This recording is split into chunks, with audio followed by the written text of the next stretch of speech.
So this is a very different book from books I've written in the past. It's a very personal book. It's a book about my experience, the experience of my family, my husband, my two daughters in relationship to our son.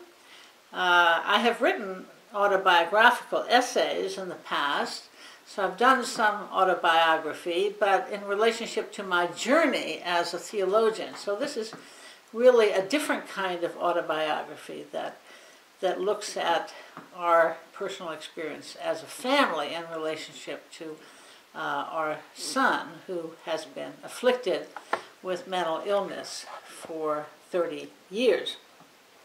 Now, this is a book that also draws on a whole field in which I have to say I do not have professional training. I am not trained in psychiatry. In fact, I would have to say that these are fields that I have felt a little suspicious of, partly because of some of the traditions of hostility to women in, for example, the Freudian tradition. So I have not really studied that kind of psychiatry, but for this book I had to really read up on the history of the treatment of mentally ill people and theories about mentally ill people. So these were areas in which I had to do new kind of research. Of course, I've also done over the years related kind of research, in the sense that I have done research and writing on ideology, the history of ideological constructs, the history of sort of social structures. And so that kind of history is really drawn into this kind of book.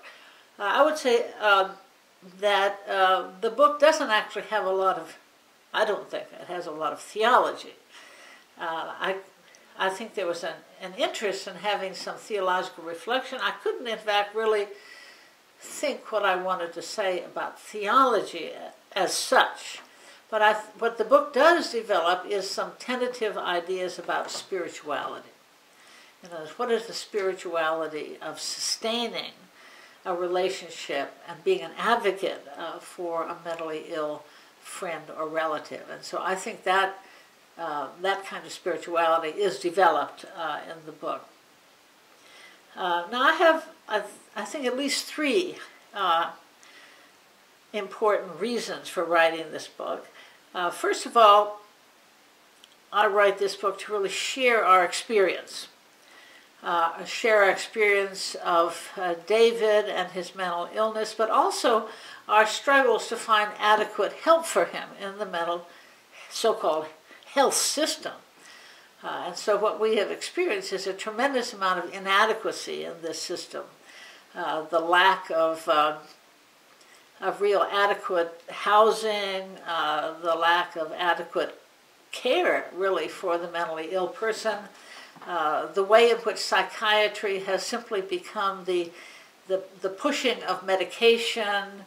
It's thought that 15 minutes every other month is just fine for doing this kind of checkup and issuing a new round of medication. There's no counseling. There's no real interest in actually knowing the person that you're medicating.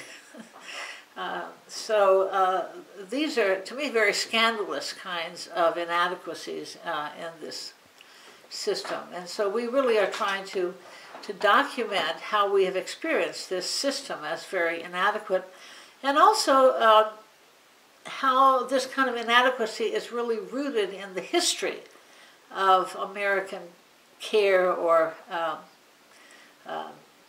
neglect, I would say, of the mentally ill. Really for 2 centuries there has been a kind of pattern of both theories and I would say practices which are abusive. That's not a mild word, but I think they really have been abusive toward mentally ill people. So I tried to document this kind of history.